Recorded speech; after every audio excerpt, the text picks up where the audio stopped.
besar PT BUU yang saya banggakan, dan wabil khusus kepada akhirul kiram Bapak Mu'allif beserta keluarga besar beliau, hadirin wal hadirat, jamaah majlis pembacaan manaqib Sayyidatuna Khadijah Al-Kubra yang semoga dan senantiasa di dalam lindungan dan rahmatnya Allah. Alhamdulillah wa syukurillah. Kita awali dengan senantiasa memanjatkan puja dan puji syukur kita kehadirat Allah Subhanahu wa ta'ala yang telah memberikan kepada kita berbagai nikmat dan karunia-Nya, terutama nikmat iman dan Islam, nikmat sehat walafiat yang dengannya kita semuanya bisa berhadir di majlis yang penuh dengan keberkahan ini.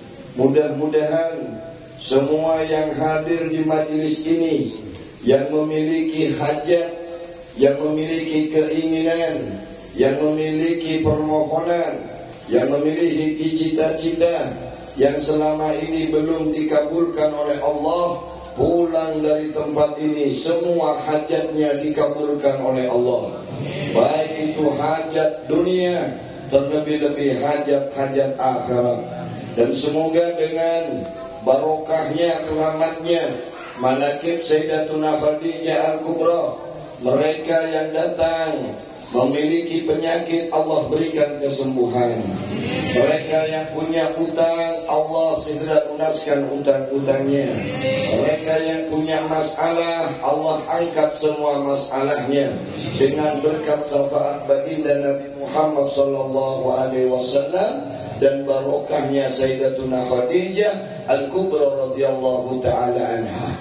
Saudaraku yang dimuliakan oleh Allah, bacaan yang sering kita baca di dalam solat bahkan menjadi rukun daripada ibadah solat, yaitu bacaan suratul Fatihah.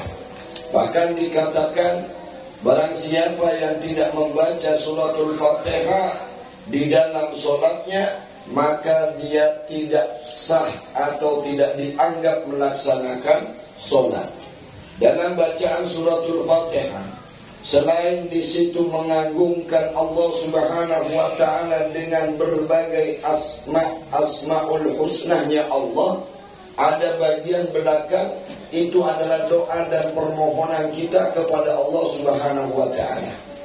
Bagi mereka yang melaksanakan sholat yang 5 waktu, setidaknya membaca suratul Fatihah itu 17 kali dalam sehari semalam. Karena sholat yang 5 waktu itu terdapat di dalamnya 17 rakaat. Ini mudah-mudahan kita termasuk orang-orang yang menjaga sholat, orang-orang yang istiqomah di dalam mendirikan sholat yang 5 waktu.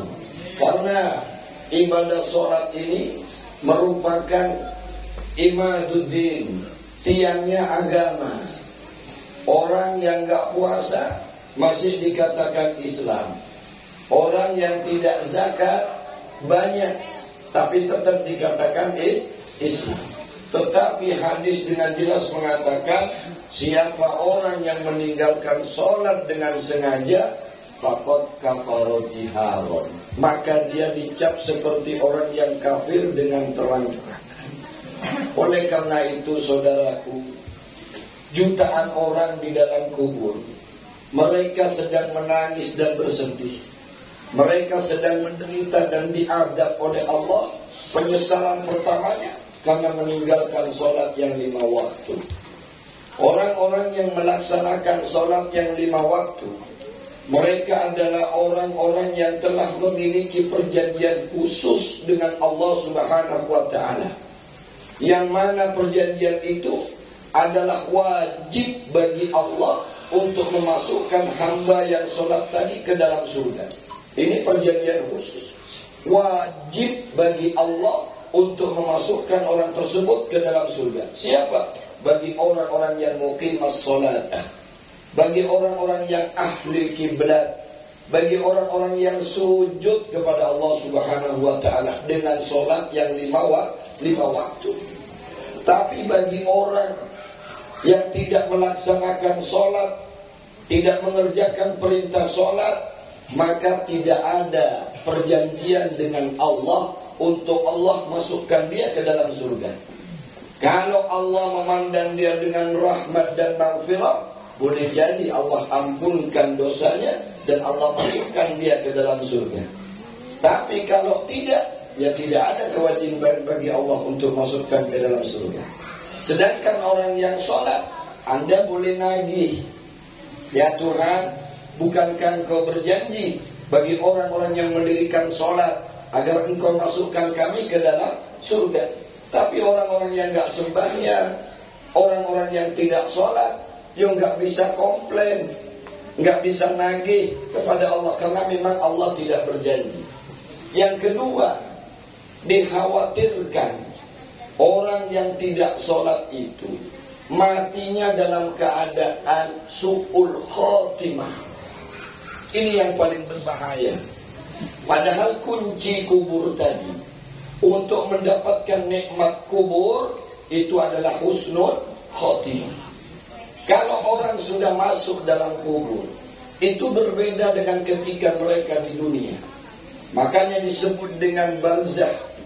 Barzakh itu adalah satu alam yang diberikan oleh Allah tirai, yang membatasi antara alam kubur dengan alam dunia.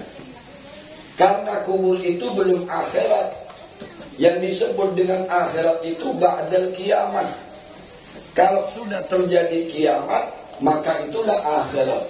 Sedangkan barzakh, alamul kubur atau disebut dengan alam baqo, itu bukan akhirat, itu masih di dunia, cuman ada barzakhnya. Barzakh itu artinya tirai yang memisahkan antara dia, orang-orang yang sudah mati, dengan orang-orang yang masih hidup. Perbedaannya, orang-orang yang sudah mati itu diperkenankan untuk melihat keadaan orang-orang yang masih hidup di dunia, sedangkan orang yang ada di dunia yang masih hidup belum bisa melihat, tidak bisa melihat dengan keadaan orang-orang di alam barzakh. Oleh karena itu, bersyukurlah pian-pian yang bisa menghadiri majelis sholawat, pian yang sudah datang ke majelis taklim, pian yang rajin sembahyang, pian yang rajin baca Quran, pian yang selalu berbuat amal soleh dan kebaikan. Karena semua kebaikanmu itu dilihat oleh orang-orang tua kita yang sudah meninggal dunia. Dan setiap kebaikan yang dilakukan oleh anak keturunan orang-orang yang sudah meninggal, maka kebaikannya juga Allah antarkan kepada orang tuanya, Allah antarkan kepada kakek neneknya. Kenapa? Karena mereka adalah orang-orang yang punya andil untuk membesarkan dan merawat kita. Oleh karena itu saya berpesan khusus kepada saudara-saudara saya, terutama keluarga besar PTBUU, jaga sholat yang 5 waktu. Anda sholat yang 5 waktu bukan hanya membahagiakan diri kita sendiri, tetapi membahagiakan orang-orang tua kita yang sudah meninggal dunia. Jaga baik-baik. Jika kemudian kita tidak menjaga sholat kita, jangan kemudian salahkan doamu jika doamu ditolak oleh Allah Subhanahu wa ta'ala. Jangan salahkan Allah kalau Allah kemudian memperumit dan memperruwet jalan kehidupan. Makanya simpel saja, perbaiki saja hubunganmu dengan Allah, maka Allah niscaya akan memperbaiki semua keadaanmu dalam kehidupan dunia dan di akhiratmu. Kuncinya ada di sholat. Sedangkan orang-orang yang dalam kubur, yang tadi saya katakan mereka telah menderita, tersiksa kehidupannya karena meninggalkan sholat yang 5 waktu, mereka tidak bisa keluar. Kubur itu diberikan hak kuasa oleh Allah untuk memperlakukan siapa saja yang menjadi penghuninya. Kalau bagi orang-orang yang beriman, kubur akan merawatnya, kubur akan melayaninya. Sebagaimana seorang pengantin baru, kubur menjadi luas dan kemudian dibukakan untuknya, wa yuftahu babal jannah. Dibukakan untuk orang-orang penghuni kubur pintu-pintu surga. Makanya kata Nabi SAW, kubur itu boleh jadi sebagai raudhah min riyadil jannah, boleh jadi juga seperti hufratun min farid niran. Kubur yang akan kita masuki itu boleh jadi menjadi taman daripada taman surga yang sangat nikmat, penuh dengan ketenangan dan kesejukan, atau kubur akan menjadi jurang daripada jurang neraka.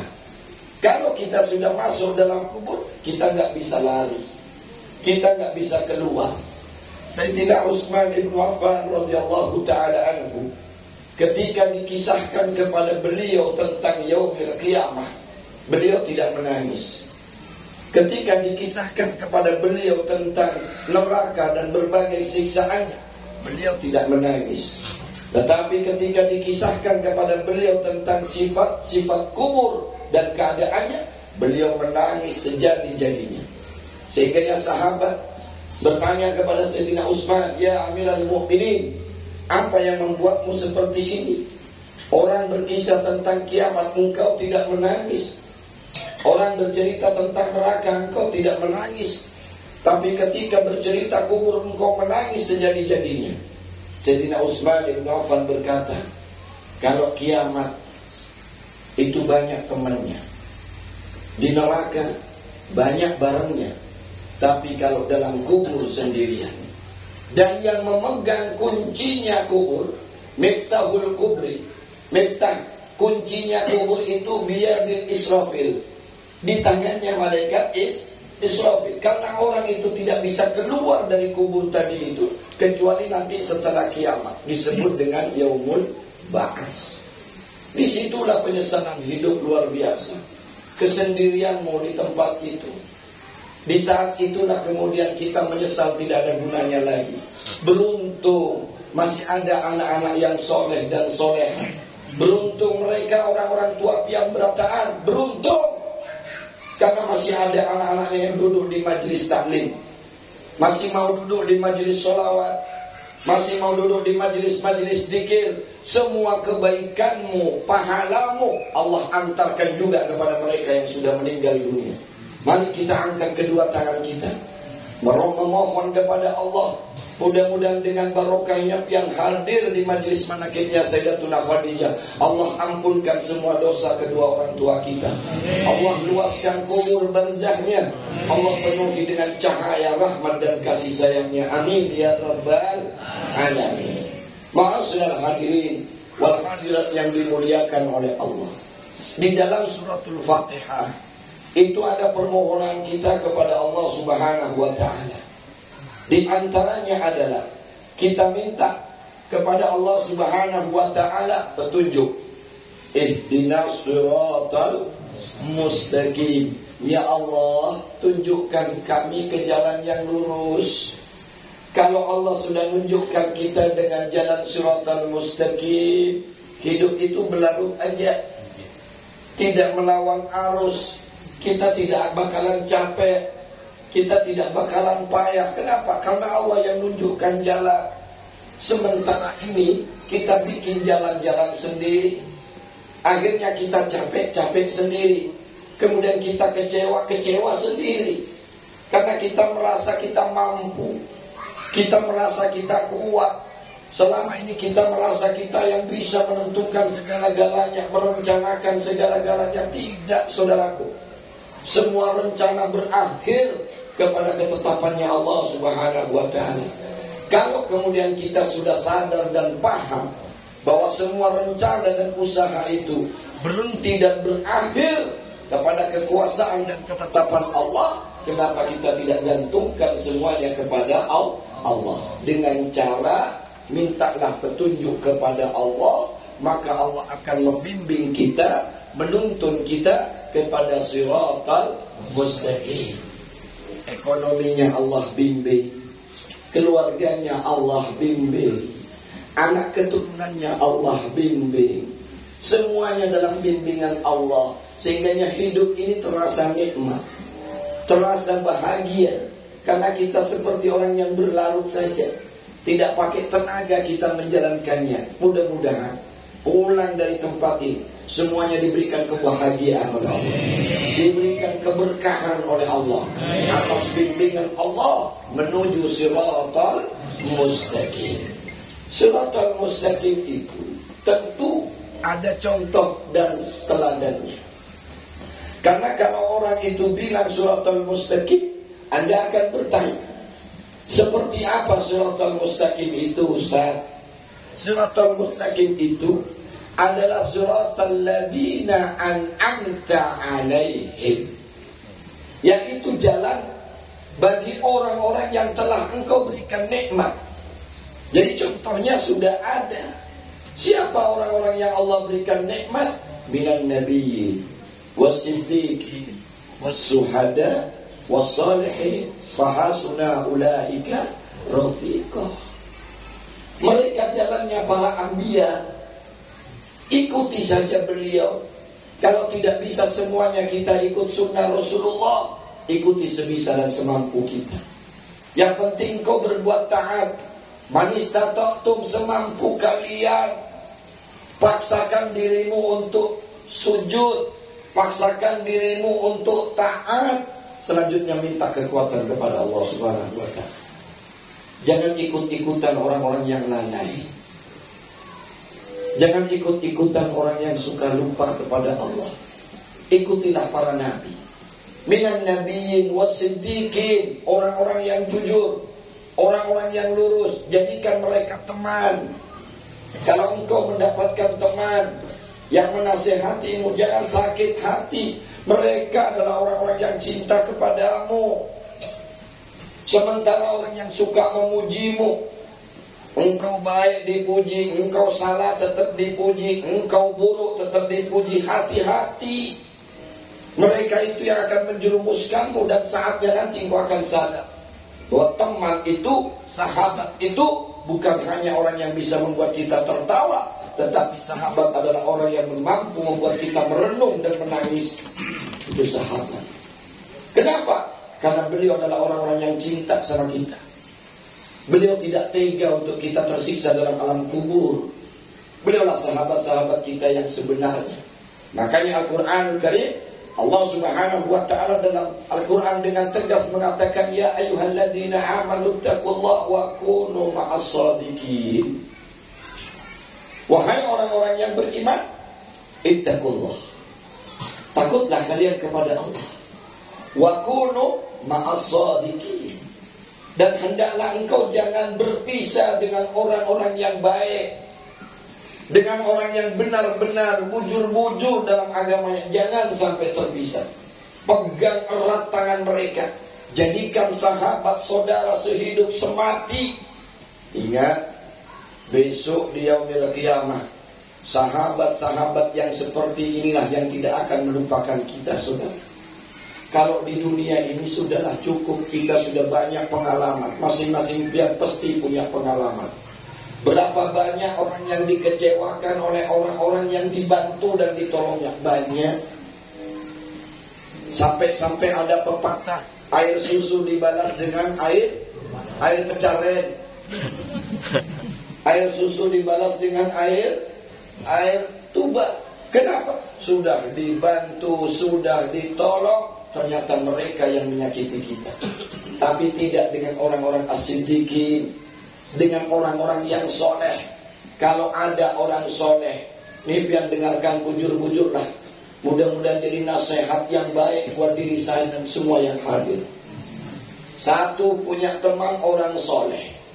Karena dia orang soleh, bin ahlil kiblat, orang-orang yang suka sujud kepada Allah, Allah ridho kepadanya, maka Allah masukkan dia dalam surga. Ketika orang soleh tersebut dimasukkan oleh Allah ke dalam surga, orang soleh tadi berhenti. Ya Tuhan, bagaimana kami akan bahagia di dalam surga, sementara dahulu kami berbahagia dengan sahabat-sahabat kami. Kata Tuhan, apakah itu menjadi syarat engkau bahagia? Iya Tuhan, saya tak bakalan bahagia.